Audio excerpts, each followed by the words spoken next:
All right, class, let's get into this. 7.4b. A worker uses 450 inches of steel wire to make 300 springs of the same size. At this rate, how many inches of the steel wire are needed to make one spring? So as we've been doing since September, we always have our rules. We read the entire question, underline or highlight the specific question, label and annotate by circling all numbers, boxing all keywords, evaluate and eliminate the incorrect answers and explain, and then we solve and select the correct answer choice. All right? So after we read the word problem, we're going to highlight the specific question. At this rate, how many inches? Let me actually...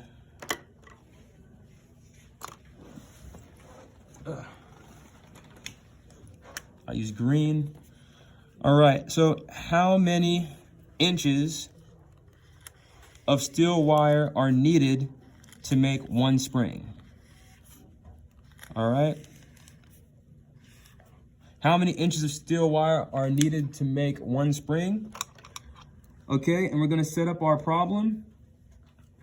We're gonna set up a fraction. So step 1, 450 steel wires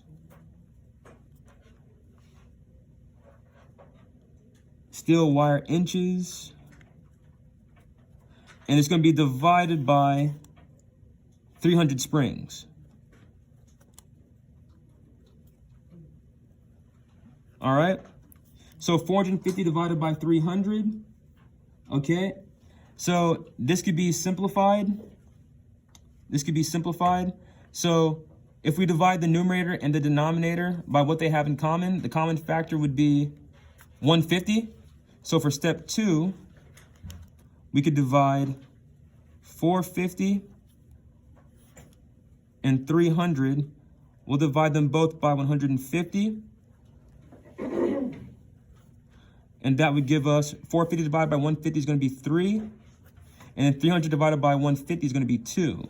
Okay? So 3 divided by 2, this could be rewritten. It's in an improper fraction form. We could write this as a mixed number. We'll do 2 divided into 3. Okay, so 2 goes into 3 one time. All right. We'll add a decimal and 2 zeros. A decimal and 2 zeros here. So 2 goes into 3 once. Bring down the 1, bring down the 0. Okay, add the decimal value up top. 2 goes into 10 5 times. All right. Subtract this out. That'll be 0. Bring down the 0. Okay, 2 goes into 0 times. All right. So our third and final step reveals that 2 goes into 3 1.5 times. Okay, so it won't be F. All right, that's not accurate. It won't be G. The denominator of 15 is certainly not accurate. All right, so H is close, but the numerator is not accurate. All right, and then with J, 1 1/2 as a mixed number is the same thing as 1.50. All right. So the correct answer is J.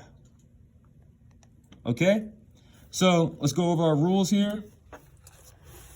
All right. So we read the entire word problem. Okay. We underline or highlight the specific question. Label by circling all numbers and boxing all keywords. Okay. Let me do that right now. 450, 300. Okay, to make one spring, okay? Now we explain and we evaluate. This is our math process here. We eliminate the incorrect answer, so the denominator is wrong for F. The denominator is wrong for G. Let me scoot back a bit. Okay, so the denominator is wrong for G. The numerator is wrong for H. That's why they're not accurate. And then 1 1/2. Put a question mark here. Okay, this looks accurate to me. All right. So we explained and eliminated the wrong answers, and then we selected the correct answer. Answer choice J. All right. So when y'all solve problems like these, make sure that you have a pencil, your journal on hand, so y'all can actually evaluate and show the entire math process, and you can explain and rationalize the answer that you chose. All right, thank y'all, and I'll see y'all in the next video.